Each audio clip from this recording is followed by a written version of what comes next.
The actual core principle of global trade has been and continues to be really strong, and a positive long-term outlook for not just the trade itself, but also the prosperity and opportunity that it brings.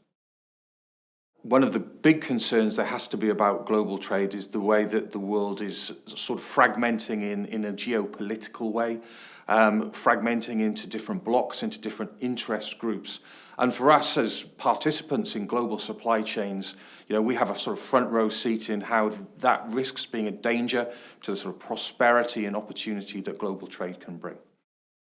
We see Dubai being a super important connector in a number of different ways for the future of global trade.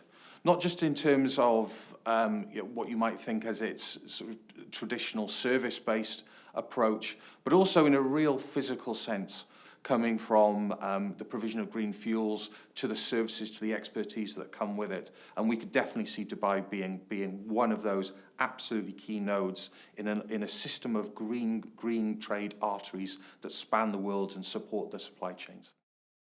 So sustainability will become an incredibly important part, an absolute fundamental foundation to global supply chains going forward.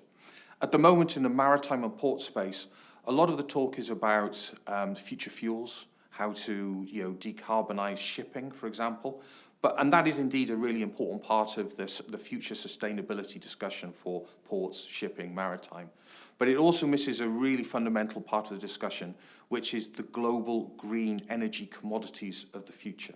So at the moment, a tremendous amount of the world's maritime trade is still around hydrocarbon-based products. That will change, and it will probably change relatively rapidly.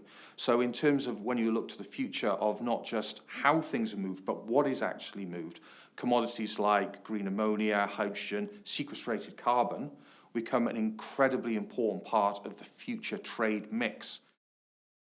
Carbon pricing, and especially carbon pricing at the border, I think has the potential to go one of two ways. In a future world where there is a reasonable amount of, perhaps not coordination, but homogeneity about carbon pricing across the world, it will clearly be a force, or it is overwhelmingly likely to be a force for good.